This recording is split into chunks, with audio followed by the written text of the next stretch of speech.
Hi students, అందరు ఎలా ఉన్నారు? నేను మీ విష్ణువర్ధన్, మీరు చూస్తున్నారు Vishnu smart info YouTube channel.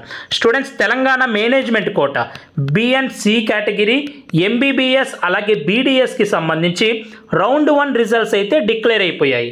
So మీకు ఈ రౌండ్ 1లో సీట్ వచ్చిందో లేదో ఎలా చెక్ చేసుకోవచ్చు అంటే, సో వీళ్ళు వెబ్సైట్లో అలాట్మెంట్ లిస్ట్ అనేది పెట్టారు. సో మీకు కావాలనుకుంటే నేను మన టెలిగ్రామ్ గ్రూప్లో కూడా పెడతాను, మన టెలిగ్రామ్లో కూడా మీరు జాయిన్ అవ్వచ్చు. అలాగే మనకి వెబ్సైట్లో వెబ్ అలాట్మెంట్ ఫేజ్ 1 అని కూడా ఉంది. సో మీరు ఇక్కడ నుంచైనా చెక్ చేసుకోవచ్చు. సో మోస్ట్లీ ఏంటంటే ఈ పీడిఎఫ్ ఉంది కదా, ఈ పీడిఎఫ్లో మీ ర్యాంక్ సెర్చ్ చేయండి. ఆల్ ఇండియా ర్యాంక్ ఉంటుంది కదా, మనకి ఆల్ ఇండియా ర్యాంక్ అనేది మీరు సెర్చ్ చేశారనుకోండి, అలాగే మీ స్టూడెంట్ నేమ్ అనేది సెర్చ్ చేశారనుకోండి, ఈ యొక్క లిస్ట్లో మీ నేమ్ ఉంటే మీకు సీట్ వచ్చినట్టు. సో మీ యొక్క నేమ్ ఉంటే మీకు ఏ కాలేజ్లో సీట్ అలాట్ అయిందో కూడా సో పైన కాలేజ్ నేమ్ కూడా ఉంటుంది. అయితే మీకు ఏ కోటాలో సీట్ అలాట్ అయింది, సో సిటీబీ అని ఉంటే బి కేటగిరీలో సీట్ అలాట్ అయినట్టు. అలా కాకుండా ఎన్ఆర్ఐ అని ఉందనుకోండి, సో ఎన్ఆర్ఐ కోటాలో మీకు సీట్ అలాట్ అయినట్టు. సో కాబట్టి మీరు ఈ పీడిఎఫ్లో మీ పేరు కానీ ర్యాంక్ కానీ సెర్చ్ చేస్తే ఇందులో మీ పేరు కానీ ర్యాంక్ కానీ ఉంటే మీకు సీట్ వచ్చినట్టు.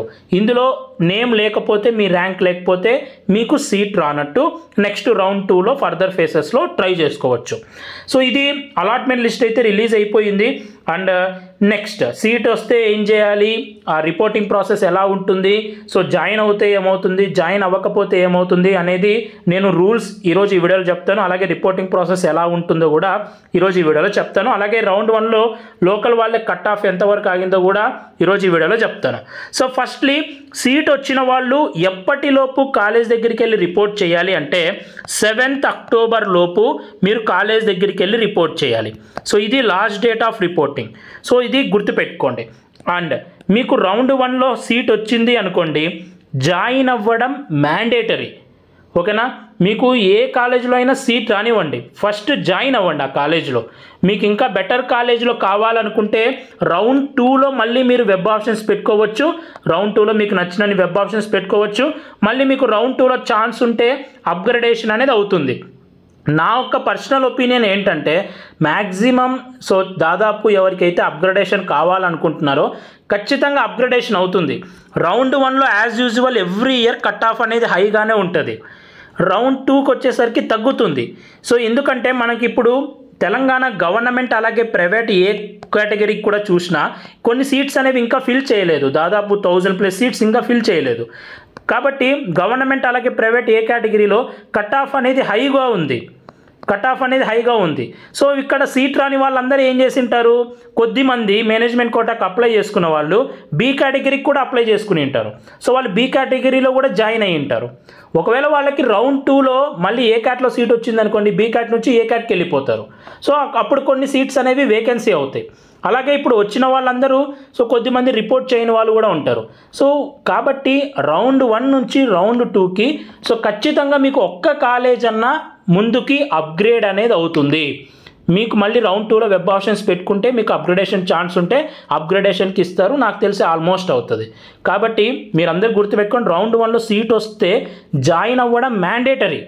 సో కాబట్టి జాయిన్ అవ్వండి, కాలేజ్ దగ్గరికి వెళ్ళి రిపోర్ట్ చేయండి, రిక్వైర్డ్ ఫీ అనేది కట్టేయండి. ఆ తర్వాత నెక్స్ట్ రౌండ్ 2లో వెబ్ ఆప్షన్స్ పెట్టుకుంటే మళ్ళీ మీరు రౌండ్ 2కి అప్గ్రేడేషన్కి వెళ్ళొచ్చు. ఒకవేళ రౌండ్ 1లో మీకు సీట్ వచ్చినా కూడా జాయిన్ అవ్వలేదు అనుకోండి, మీ సీట్ క్యాన్సిల్ అయిపోతుంది. మీరు ఇంకా ఫర్దర్ ఫేసెస్కి నాట్ ఎలిజిబుల్ అవుతారు. ఇంకా తెలంగాణలో మీకు మేనేజ్మెంట్ కోటాలో సీట్ అనేది ఇవ్వరు, ఎంబీబీఎస్ కానీ బీడీఎస్ కానీ. సో ఇది గుర్తుపెట్టుకోండి, సీట్ వస్తే జాయిన్ అవ్వడం మ్యాండేటరీ, జాయిన్ అవ్వకపోతే మటుకు ఫర్దర్ రౌండ్స్కి నాట్ ఎలిజిబుల్ అయిపోతారు. అండ్ ఎప్పటిలోపు జాయిన్ అవ్వాలనేది చెప్పాను కదా, 7th లోపు. And reporting process same as a category లాగానే ఉంటుంది. సో నేను ఏ కేటగిరీకి ఏ డాక్యుమెంట్స్ అయితే చెప్పానో సో ఆ డాక్యుమెంట్స్ మీరు పట్టుకొని వెళ్ళాలి. ఓకేనా, సేమ్ డాక్యుమెంట్స్ నేను ఆల్రెడీ ఏ కేటగిరీకి చేశాను, తెలంగాణలో రిపోర్టింగ్ ప్రాసెస్ ఎలా ఉంటుంది అని ఆల్రెడీ వీడియో చేశాను, అది చూడండి. అలాగే కొన్ని కాలేజెస్కి ఏంటంటే తెలంగాణలో ఇది బి అండ్ సి కేటగిరీ కాబట్టి బ్యాంక్ గ్యారంటీ కూడా ఉంటుంది.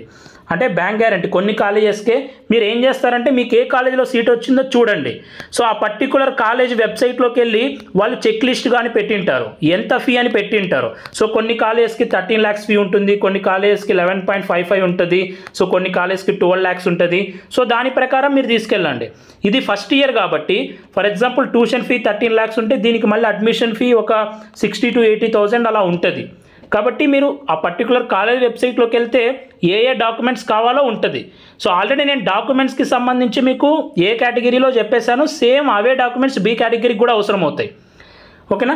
అయితే మీరందరూ ఏం చేయాలంటే ఫస్ట్ ఈ tspvt.medadm.tschc.in ఈ వెబ్సైట్లోకి వెళ్ళి మీరు వెబ్ ఆప్షన్స్, ఇక్కడ వెబ్ అలాట్మెంట్స్ ఉన్నాయి కదా, దీని మీద క్లిక్ చేసి, సో మీకు సీట్ వచ్చిన వాళ్ళకి చెప్తున్నాను, సీట్ వచ్చిన వాళ్ళు 40,000 రూపీస్ మీరు ఫస్ట్ యూనివర్సిటీ ఫీ పే చేయాలి. బి కేటగిరీ సీట్ వచ్చిన వాళ్ళకి చెప్తున్నాను.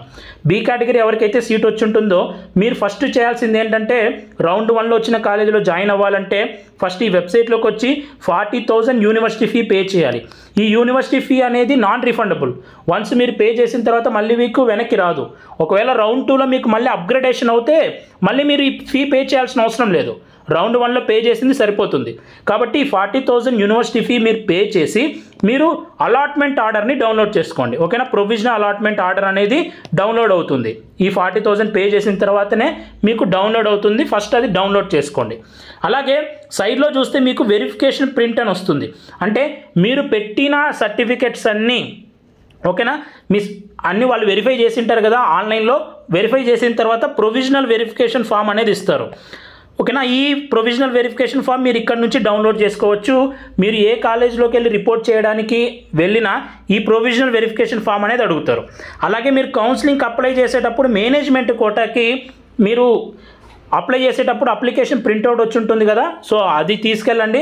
ఒకవేళ మీరు అప్పుడు ప్రింట్అవుట్ తీసుకోకపోతే ఇప్పుడైనా సరే వెబ్సైట్లోకి వెళ్ళి ప్రింట్అవుట్ తీసుకోవచ్చు. సో ఈ రెండు, అలాగే ఈ అలాట్మెంట్ ఆర్డర్, మీరు అప్లికేషన్ పెట్టేటప్పుడు ఏ డాక్యుమెంట్స్ అయితే అవసరం అవుతాయో ఆ డాక్యుమెంట్స్, అలాగే నేను చెప్పాను so discontinuation bond certificate, genuinity bond అని ఏ కేటగిరీ అప్పుడు చెప్పానో ఆ డాక్యుమెంట్స్. అలాగే కొన్ని కాలేజెస్కి బ్యాంక్ గ్యారంటీ ఉంటుంది. బ్యాంక్ గ్యారంటీ అంటే మీరు ఇంకొక ఇయర్కి, ఇప్పుడు for example year 13 lakhs fee ఉందనుకోండి, నెక్స్ట్ ఇయర్కి కూడా 13 lakhs మీ బ్యాంక్ అకౌంట్లో ఫిక్స్డ్ డిపాజిట్ చేసుకున్నట్టు కాలేజ్ వాళ్ళకి చూపించాలి. ఒక బ్యాంక్ గ్యారంటీ లెటర్ అని ఉంటుంది. మీరు ఆ కాలేజ్ వెబ్సైట్లోకి వెళ్తే వాళ్ళు అవైలబుల్గా పెడతారు. సో ఆ బ్యాంక్ గ్యారంటీ లెటర్ తీసుకొని అది సబ్మిట్ చేయాల్సి ఉంటుంది. ఓకే? ఎక్స్ట్రాగా నెక్స్ట్ ఇయర్కి కూడా బ్యాంక్ గ్యారంటీ చూపించాలి, మా బ్యాంకులో ఇట్లా 13 lakhs ఉంది అని. సో మోస్ట్లీ ఫిక్స్డ్ డిపాజిట్ చూపించమంటారు కాబట్టి ఫిక్స్డ్ డిపాజిట్ పెట్టుకోవాలి. సో ఇవి ఇంతే, సేమ్ యాజ్ ఏ కేటగిరీ ఉంటుంది. ఈ బ్యాంక్ గ్యారంటీ అనేది కొంచెం ఎక్స్ట్రా ఉంటుంది. సో బ్యాంక్ గ్యారంటీ అన్ని కాలేజెస్కి అడగకపోవచ్చు, కానీ చాలా వరకు కాలేజెస్ మటుకు అడుగుతున్నారు. ఇది జస్ట్ రిపోర్టింగ్ ప్రాసెస్ ఇలా ఉంటుంది. రూల్స్కి సంబంధించింది ఇది. అండ్ రౌండ్ 1లో ఎంతవరకు సీట్ వచ్చింది అంటే, సో నేను చూసినంత వరకు ఫాదర్ కొలంబోలో 341 మార్క్స్ వరకు తెలంగాణ లోకల్ స్టూడెంట్స్కి కేటగిరీ బి సీట్ అయితే వచ్చింది. 341 మార్క్స్. సో నేను కొన్ని కాలేజెస్ చూశాను. అన్ని కాలేజెస్ చూసినప్పుడు నాకు ఫాదర్ కొలంబోలో లీస్ట్ కట్ ఆఫ్ అనిపించింది. So mostly 341 marks cut off ఉండొచ్చు. ఇంకా ఏదన్నా కాలేజ్ ఇంకా తక్కువ కాగింటే మీరు కింద కామెంట్ సెక్షన్లో పెట్టండి. సో దాని ప్రకారం చూసుకోండి. నేను చూసినంత వరకు ఇప్పుడే జస్ట్ రిలీజ్ అయిపోయి ఒక 5 to 10 minutes అవుతుంది. వెంటనే నేను చూసి 341 మార్క్స్ వరకు కట్ ఆఫ్ అనేది రౌండ్ 1లో ఆగినట్టుంది. ఖచ్చితంగా రౌండ్ 2లో తగ్గుతుంది. సో మనం ఏదైతే అనుకున్నామో 310 నుంచి 320 వరకు ఇట్లా ఆగచ్చని, సో అంతవరకు ఆగేదానికి ఛాన్స్ ఉంది. సో చూద్దాం రౌండ్ 2లో మళ్ళీ ఎంత వేకెన్సీ ఉంటుందో చూద్దాం. సో ఇది లేటెస్ట్గా వచ్చిన అప్డేట్. ఈ వీడియో మీ అందరూ నచ్చింది అనుకుంటున్నాను. ఈ వీడియో మీ నచ్చితే లైక్ చేయండి. ఇలాంటి మరెన్నో వీడియోస్ మీరు మిస్ అవ్వకూడదు అనుకుంటే మన ఛానల్ని సబ్స్క్రైబ్ చేయండి. Thank you so much for watching. Have a great day.